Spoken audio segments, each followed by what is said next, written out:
Bruce, did you enjoy Boston? Yeah, I did. I was in the Cambridge section of Boston with all the universities. Oh, very nice. Any questions worth sharing with our viewers? Yeah, there was one about buffers. Read that one right there. I am a team member on a project, and my project manager is strict about me meeting my activity deadlines, so I add a buffer when she asks me how long an activity takes. Recently, I admitted I was doing this, and she got real mad at me. She gets a buffer, why shouldn't I? Yeah, good question. So here's the way I explained it. If every team member does that, they think to themselves, well, it's a 5-day task, let's just call it 7 days, and then I'll make sure I finish it on time. And then if there's any risk that is associated with that task, I still get it finished on time. But say all the team members do this, the 1-year-long project now is a 1-year, 3-month project, and then the project manager wants to make sure she finishes the project on time, so now she adds another 3 months to make sure she finishes on time. Shows it to her boss says better add 3 months to make sure that finishes on time, show it to the steering committee, and pretty soon a 1-year project turns into a 2-year project, in which case the company says it's not even worth doing. I mean, we can't invest this much time and money in this project, it's not worth it. So we can't do that. Here's the right way we do it.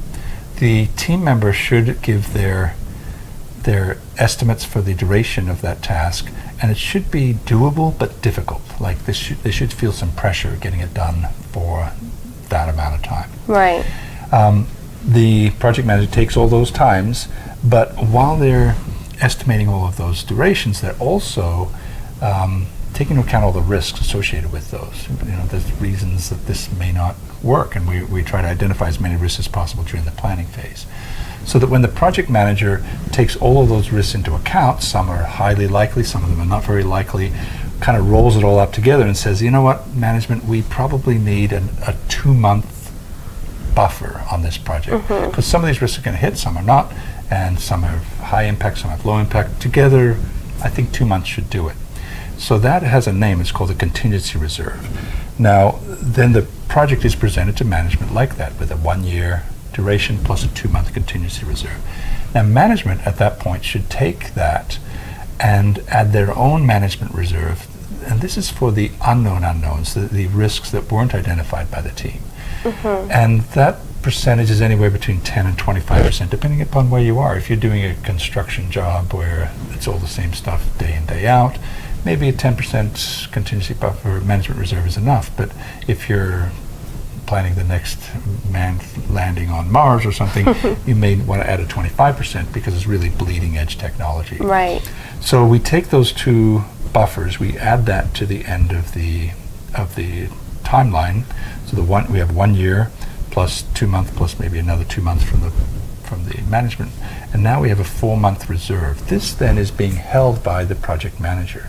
What we don't want the project manager to do at that time is say, hey guys, buffer party, everyone has 2 days, add to all your tasks, because if we do, I give you 2 days, you think, oh, I've got this other jerk who's telling me to get my stuff done, and Bruce just gave me an extra 2 days, I'll work on this other jerk stuff, and then start Bruce's stuff on Wednesday instead. Right. And now when something bad happens to your task, and then one of those risks hits and you need some time, I have nothing to give you. So instead, the project manager has to hold on to this very stingily, and if you finish your task ahead of schedule, good, I'm going to take one of those days and add it to my buffer, and she finishes her task a couple days behind, I reluctantly give you 2 days, and a risk hits and we need a week, I've got a week to give. Right. And the goal is that at the end of the project, hopefully I've got a little bit of my buffer left, which means I finished it ahead of schedule. Same thing applies for money.